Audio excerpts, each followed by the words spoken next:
አንደኛ ሳሙኤል መጽሐፍ ምዕራፍ 22 የእግዚአብሔርን ቃል ከቁጥር 1 እስከ 2 የተጨነቀም ሁሉ የፈራም ብድርም ያለበት ሁሉ የተከፋም ሁሉ ወደ እርሱ ተከማቸ ይላል።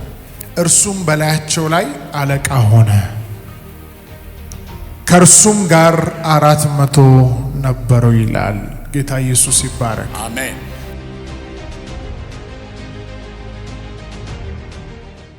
በዚህ ቃል ውስጥ እንግዲህ እግዚአብሔርን ስለመፈለግ፣ በጌታ እግር ስር ስለመሆን፣ በልዑል መጠጊያ ውስጥ ወይንም ደግሞ በሱ ጥላ ስር ስለመሆን በጥቂቱ ከዚህ ቃል ላይ ይህንን ሐሳብ የእግዚአብሔርን ቃል አካፍዬ እንጸልያለን። ክብር ለኢየሱስ ይሁንለት። በዚህ ስፍራ ላይ እንደምታነቡት መጽሐፍ ቅዱሳችን እንደሚናገር በአንደኛ ሳሙኤል መጽሐፍ ምዕራፍ 22 ላይ ዳዊት ወደ አዶላም ዋሻ ከአባቱ ቤተሰቦች ጋር ከወንድሞቹ ጋር ከቤተሰቦቹ ጋር ወደዛ ዋሻ እንደገባ ይናገራል። ቀድሞ እሱ ነው የገባው። ዳዊት ታርጌት ስለተደረገ ዳዊት ላይ ከባድ የሞት አዋጅ ወይንም ደግሞ አሳዳጆች በሕይወቱ ላይ ስለበዙበት ወደዚህ ዋሻ እንደገባ ይናገራል። እሱ ወደዚህ ዋሻ ሲሄድ ቤተሰቦቹም አብረው ተከትለው እዛ ዋሻ ውስጥ ለረጅም ጊዜ እንዳሳለፉ መጽሐፍ ቅዱሳችን በዚህ ስፍራ ላይ ይናገራል። በጣም የሚገርማችሁ ነገር ዳዊት ወደዚህ ወደ አዶላም ዋሻ ሲገባ እሱ ብቻ አይደለም የገባው፣ ቤተሰቦቹም ገብተዋል። ሌሎችም ሰዎች ምድሪቱ ላይ ከባድ ስደት የደረሰባቸው፣ በሰው ዘንድ የተጠሉ፣ የተጨነቁ፣ የፈሩ፣ ብድር ያለባቸው፣ ተቀባይነት የሌላቸው፣ የፈሩ የተጨነቁ ሁሉ ዳዊትን ተከትለው እንደገቡ መጽሐፋችን ይናገራል። ልብ ብላችሁ እንድታስተውሉ ፈልጋለሁ። ዳዊት ሳኦል ተነስቶበታል። ሳኦል ሊያጠፋው ይፈልጋል። የሳኦል ወታደሮች ከሳኦል ስር ያሉ የሳኦል አንድ ላይ ያሉ የሳኦል ጥገኞች ማለት ነው። ነገር ግን ለዳዊት ግን ጠላቶች ናቸው። ባገኙበት ቦታ ሁሉ ዳዊትን ካገኙት ከመግደል ወደ ኋላ አይሉ፣ ከማጥፋት ወደ ኋላ አይሉ።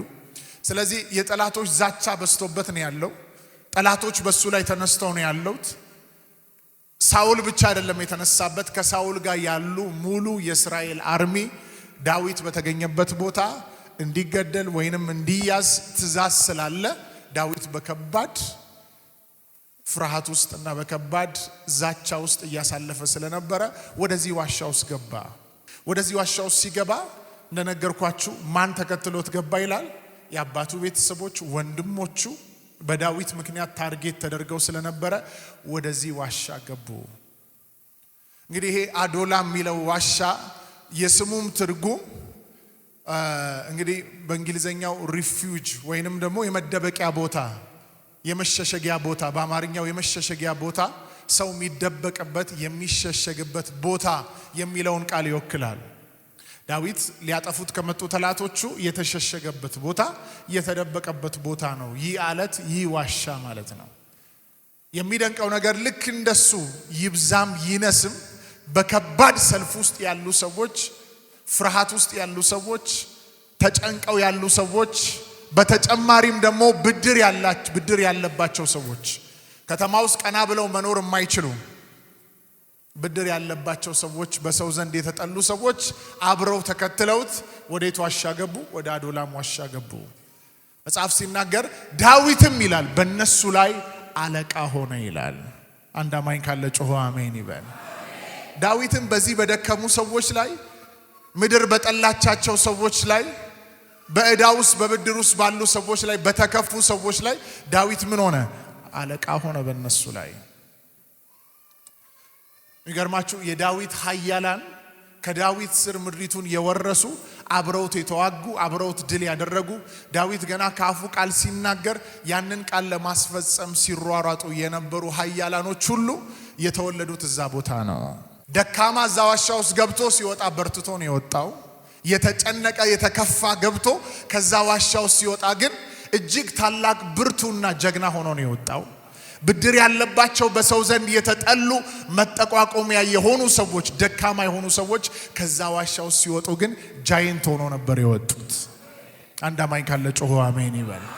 ለዚህ ይህ ቦታ ምንም እንኳን መደበቂያ መሸሸጊያ ቢሆንም እንኳን ነገር ግን ከዛ መሸሸጊያ ከዛ መደበቂያ ዋሻ ውስጥ እነዚህ 400 ሰዎች ዳዊትንም ጨምሮ ቤተሰቦቹ ከዛ ዋሻ ሲወጡ ምድሪቱን ቀጥታ ነው የወረሱት። ምድሪቱን ቀጥታ ነው የገለባበጡት። አንድ አማኝ ካለ ጮሆ አሜን ይበል። በዚህ ዋሻ ውስጥ ሆነው ዳዊት ሲያደርግ የነበረው የአምላኩን ፊት መፈለግ ነበር። በአምላኩ እግር ስር ሰሬንደር ማድረግ ነበር። መጽሐፍ መዝሙር 91 ላይ ሲናገር በልዑል መጠጊያ ሚኖር ይላል። ሁሉም በሚችል አምላክ ጥላ ውስጥ ያድራል። በዛ ጥላ ውስጥ ያድራል። ስለዚህ ቃሉን ዝቅ ብላችሁ ስትመለከቱ ያማኞች የአሸናፊነት ህይወት በኪዳን ውስጥ እግዚአብሔርን ታምነው እየኖሩ ያሉ ሰዎች በምን አይነት ድል ምድር ላይ እንደሚጓዙ ታነባላችሁ። በጨለማ ከመሄድ ክፉ ነገር ከቀትር ጋኔን ከሌሊት ግርማ ምን አይሉም ይላል፣ አይፈሩም። ባጠገባቸው 1000 በቀኛቸው 10,000 ምን ይላል ይወድቃል፣ ወደ እነሱስ አይቀርብም። በእነሱ ላይ የተሰራ መሳሪያ ምን አይልም አይከናወንም። መቅሰፍት ወደ ቤታቸው አይገባም። ክፉ ነገር ወደ እነሱ በተኩላና በእባብ ላይ ይጫማሉ፣ አንበሳና ዘንዶን ይረግጣሉ ይላል። አንድ አማኝ ካለ ጮሆ አሜን ይበል። ይህ ሁሉ የበረከት ህይወት፣ ይህ ሁሉ የአሸናፊነት ህይወት የሚገለጥባቸው ሰዎች ምን አይነት ሰዎች ናቸው ብላችሁ ቃሉን መዝሙር 91 ቁጥር 1 ላይ ስታነቡ በልዑል መጠጊያ የሚኖሩ ሁሉም በሚችል አምላክ ጥላው ስር የሚያድሩ። ዳዊት በዚህ ዋሻ ውስጥ ደካማ ይዞ ገብቶ የአምላኩን ፊት እየፈለገ ስለነበር በእነሱ ላይ አለቃ ስለነበረ ሲወጡ ብርቱ ነበሩ። ሲወጡ ምድሪቱን የሚወርሱበትን ኃይል ተሸክመው ነው የወጡት። በሰው ዘንድ የተጠሉ ነበር፣ በሰው ዘንድ የተናቁ ነበሩ። ሲወጡ ግን ጀግና ሆነው ምድሪቱን አተረማምሰዋል። አንድ ነገር ልበላችሁ የአባቴ ብሩካን፣ የኛ የመደበቂያ ዋሻ የኛ አለት ተሰውረን ምናመልጥበት ምንሻገርበት፣ ደክመን ገብተን በርትተን ምንወጣበት፣ ዝለን ገብተን ታድሰን እንደሌላ ሰው ተቀይረን ምንወጣበት አለታችን ክርስቶስ ነው። የመደበቂያችን ዋሻ ክርስቶስ ነው። የማምለጫ አለታችን ኢየሱስ ነው። ምሳሌ መጽሐፍ ምዕራፍ 30 ቁጥር 26 ላይ በምድር ላይ በጣም የሚያስገርሙ ትናንሽ ፍጥረታት አለ። ከላይ ከፍ ብለን በብለን ከቁጥር 24 ጀምሮ በምድር ላይ 4 ጥቃቅን ፍጥረቶች አሉ። በምድር ላይ 4 ጥቃቅን ፍጥረቶች አሉ። ትናንሽ ፍጥረቶችም ይላል ሌላ ትርጉሙ። እሺ go ahead። እነርሱ ግን እጅግ ጠቢባን ናቸው። እነርሱ ግን ምንድናቸው? እጅግ ጠቢባን ናቸው። ሰለሞን የጥበብ ሰው ስለሆነ ስለ ጥበብ ሲናገር በምድር ላይ በጣም የሚያስደንቁ ጠቢብ የሆኑ 4 ትናንሽ ፍጥረቶች አሉ አለ። ትናንሽ ፍጥረቶች ወይም ጥቃቅን ገብረ ጉንዳን ኃይል የሌላቸው ህዝቦች ናቸው። ገብረ ጉንዳኖች ኃይል የሌላቸው ህዝቦች ናቸው። ገብረ ጉንዳኖች ማለት ነው። እሺ ነገር ግን በበጋ መኗቸውን ይሰበስባሉ። ነገር ግን በበጋ መኗቸውን ወይንም ደግሞ ሌላኛው መጽሐፍ ሲናገር ምግባቸውን ይሰበስባሉ።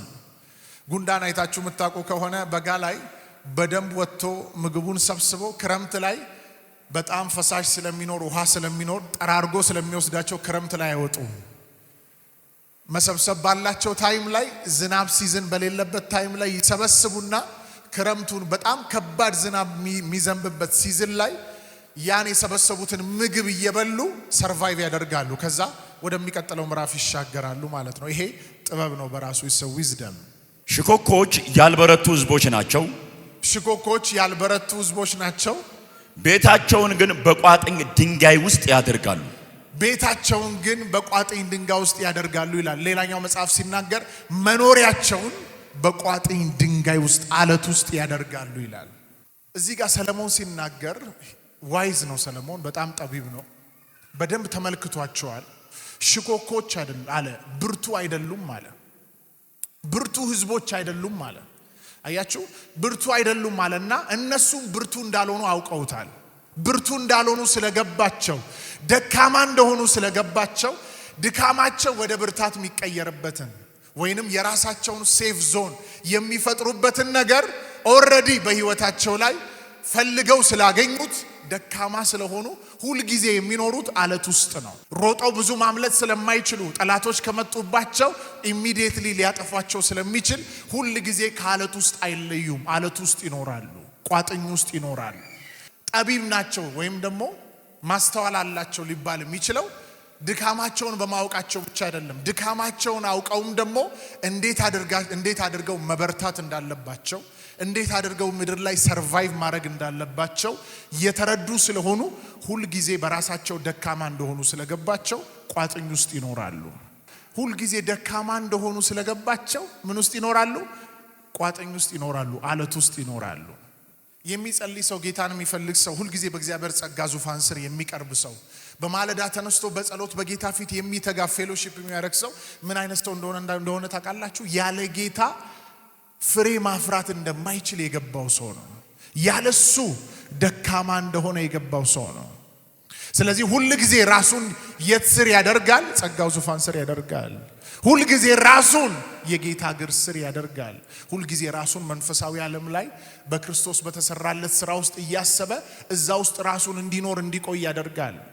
ስለዚህ እነዚህ ሽኮኮች ማለት ነው አለት ውስጥ ይገባሉ፣ ይደበቃሉ፣ አለት ውስጥ ይኖራሉ። ብዙ ሰዓታቸውን ብዙ ጊዜያታቸውን የሚያሳልፉት አለት ውስጥ ነው። ለምን መሰላችሁ?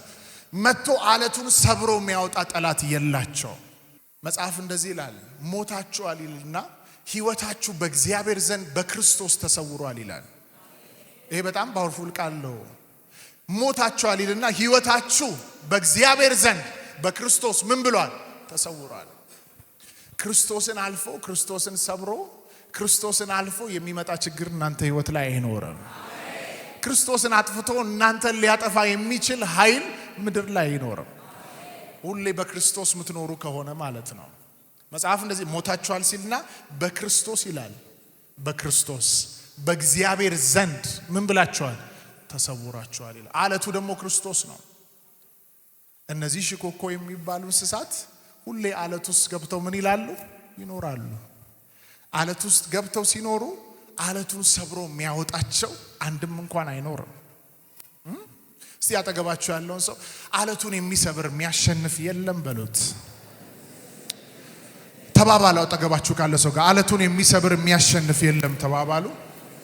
መኖሪያ አለት ውስጥ ነው የሚል ሰው እስቲ ጮሆ አሜን ይበል። መኖሪያ ክርስቶስ ውስጥ ነው የሚል ሰው ጮሆ አሜን ይበል። ሞታችኋል፣ ሕይወታችሁ ይላል በእግዚአብሔር ዘንድ በክርስቶስ ተሰውሯል ይላል። ያነበብኩላችሁም ቃል ይህ አዶላም የሚባለው ዋሻ ብዙ ሰው ታውቃላችሁ፣ የሆነ ሲቹዌሽን ውስጥ ሲገባ ጊዜውን የሚያጠፋው ከሰው ጋር ነው። ጊዜውን የሚያጠፋው ከዛ ችግር የሚወጣበት ሲስተም ላይ ነው። ነገር ግን አባቶቻችን ስታዩ ብዙ የሚያስጨንቅ ነገር በደረሰባቸው ሰዓት ላይ ብዙ በፈሩ በተጨነቁ መጠን እንደገናም ደግሞ ብድር በስቶባቸው ዕዳ በስቶባቸው በተለያየ አይነት አቅጣጫ ሰፈር እያደረጉ በነበረበት ሞመንት ላይ ራሳቸውን ምን አደረጉ? ወደ ዋሻ ውስጥ ከተቱ። እዛ ዋሻ ውስጥ ሲፈልጉ የነበሩት የአብርሃምን የይስሐቅን የያዕቆብን አምላክ ነው። እነሱም ሰማቸው። ደክመው ገብተው ነበር፣ ሲወጡ ግን በረቱ። ተጨንቀው ገብተው ነበር፣ ሲወጡ ግን ለብዙ ተረፉ። በብድር ሆነው በዕዳ ሆነው ገብተው ነበር፣ ሲወጡ ግን በዙሪያቸው ያለ ዕዳ ሁሉ ተንከባሉ። ለብዙዎች የሚተርፉበትን ኃይል ይዘው ወጡ። ዛሬም በአንድ ሰው ሕይወት ላይ በኢየሱስ ስም አውጃለሁ፣ በጌታ በኢየሱስ ስም አውጃለሁ። በልዑል መጠጊያ የሚኖር ሁሉም በሚችል አምላክ ጥላ ውስጥ ያድራል እንደሚል በክርስቶስ ኢየሱስ ስም ከዚህ በምትወጡበት ሰዓት ላይ ከትላንትና በላይ ከጌታ ጋር ያላችሁ ህብረት በእግሩ ስር የምትቀርቡበት ሕይወት ታደሰ በኢየሱስ ስም፣ ታደሰ በኢየሱስ ስም። አጠገባችሁ በቀኝም በግራም ያለ ሰው ሁሌ መኖሪያን አለት ውስጥ አድርግ በሉት። ጳውሎስ ሲናገር ባጭሩ ተናግሯል። በመንፈስ ኑሩ አለ። በመንፈስ ምን በሉ አለ? ኑሩ አለ። አያችሁ፣ አሁን ብዙ ሰው አሁን ዛሬ ሲመጣ እዚህ ወይ ደግሞ ወደ ስራ ቦታ ሲሄድ አንዳንድ ሰው ኖርማሊዝም ብሎ ተነስቶ እንደተነሳ ፊቱን ታጥቦ ምግቡን በልቶ ለስጋው እንዳይደክም ምግቡን በልቶ ተነስቶም ይወጣል። ጌታ ሆይ አመሰግንሃለሁ ብቻ ብሎ በቃ በእግዚአብሔር ፊት የጸሎት ታይም ዲሲፕሊን ኖሮት በጌታ ፊት በጸሎት ሳይተጋ ዝም ብሎ የሚወጣና ምድር ላይ የሚዞር አለ፣ የሚንቀሳቀስ ሰው አለ። ይሄን ስላችሁ ጸሎታችሁ ላይ ነው ዲፔንድ ማድረግ ያለባችሁ እያልኳችሁ አይደለም። በክርስቶስ የተሰራልን ስራ እጅግ ታላቅ ነው። በህይወታችን ላይ የተሰራው ስራ እጅግ ገናና ነው። ነገር ግን ሰው በየትኛው አቅጣጫ ላይ ያለ ጌታ ደካማ እንደሆነ ሲገባው ሁሉ ጊዜ በጌታ እግር ስር ሁሌ እየቀረበ እግዚአብሔር ያየለትን ህይወት ለመኖር ከፊት ባለው መንገድ ሁሉ ላይ የሚያሸንፍበትን ኃይልና ጸጋ እየተቀበለ ይወጣል። ቢደክም እንኳን በደከመበት ምዕራፍ ላይ በእግዚአብሔር ጸጋ ዙፋን ስር ቀርቦ ብርታትን ተቀብሎ ይወጣል። መጽሐፉ ለዚህ ዕብራውያን መጽሐፍ ምዕራፍ 4 ቁጥር 16 ላይ ሲናገር እንግዲህ ምሕረትን እንድንቀበል አለ በሚያስፈልገንም ጊዜ የሚረዳንን ጸጋ እንድናገኝ ራሳችንን በእምነት ወደ ጸጋው ዙፋን ፊት እናቅርብ ይላል። በሚያስፈልገን ጊዜ ይላል። እስቲ ጸጋ የሚያስፈልገው ሰው እጁን ያሳየ። አውርዱ እስቲ። ጸጋ የሚያስፈልጋችሁ ሁላችሁም ነው። ዛሬም ጸጋ ስለበዛልን ነው እዚህ የቆም ነው። ሁሌ ደግሞ በህይወታችሁ ላይ አዲስ ጸጋ፣ አዲስ ኃይል፣ አዲስ ጉልበት፣ አዲስ አቅም እንዲለቀቅ ከፈለጋችሁ በእግሩ ስር መሆን አለባችሁ። ኢየሱስ ከፊት ያለውን መከራ ተመልክቶታል። ደቀ መዛሙርቱን ይዞ ወጣ። ወደ ደብረ ዘይት ተራራ ወደ ጌተሰማኒ ይዟቸው ወጣ። እዚህ ቦታ ላይ ከወጣ በኋላ ብዙዎቹን ደቀ መዛሙርቶች እዛ አስቀመጠና ሶስቱን ወደሱ ቀረብ አደረገ። ከነሱም ደግሞ ጥቂት ፈቀቅ አለና ጥቂት ሜትሮች ፈቀቅ አለና በደረቱ ወደቀና መጸለይ ጀመረ። መጽሐፍ ሲናገር ይተክዝና ያዝን ጀመር ይላል። ከፊቱ ያለውን መከራ አይቶታል። የሚጠጣውን ጽዋ ተመልክቶታል። ወደ አምላኩ ሲጸልይ እንደዚህ አለ፣ ብትወድ ይህች ጽዋ ከኔ ትለፍ አለ። 3 ጊዜ ደቀ መዛሙርቱ ጋር መጥቶ ወደ ፈተና እንዳትገቡ ትጉና ጸልዩ፣ ስጋ ደካማ ነው፣ መንፈስ ግን ምንድነው አለ፣ መንፈስ ዝግጁ ነው አለ። ተመልሶ ሄዶ ራሱን ጸሎት ጸለየ ይላል። አሁንም ተመልሶ መጣ። ልክ ሰዓቱ ሲደርስ እሱም በርትቷል፣ ኃይልን ተቀብሏል። ወጣ። ከመከራው ፊት ለፊት ሲጋፈጥ ከመከራው ጋር ፊት ለፊት ተጋፍጦ ሲያልፍ፣ ሌሎቹ ግን መከራው ፊት ለፊት መጋፈጥ አልቻሉም ነበር፣ አልጸለዩም። ሰማይና ምድርን የፈጠረ ጌታ ከነሱ ጋር ነበር፣ አብሯቸው ነው ያለው። ነገር ግን ሰይፍ ነው የመዘዘው ጴጥሮስ። መንፈስ ቅዱስ አንድ ነገር እያለን ያለው አሁን ያለንበት ሲዝን የጌታ መምጫ እጅግ የደረሰበት ጊዜ ነው። ከትላንትና በላይ በጸሎት መትጋት፣ ከትላንትና በላይ የጌታ እግር ስር በመቅረብ መትጋት፣ በመንፈስ በመኖር ልንኖረው የሚገባ ሲዝን ነው አሁን ያለንበት ሲዝን።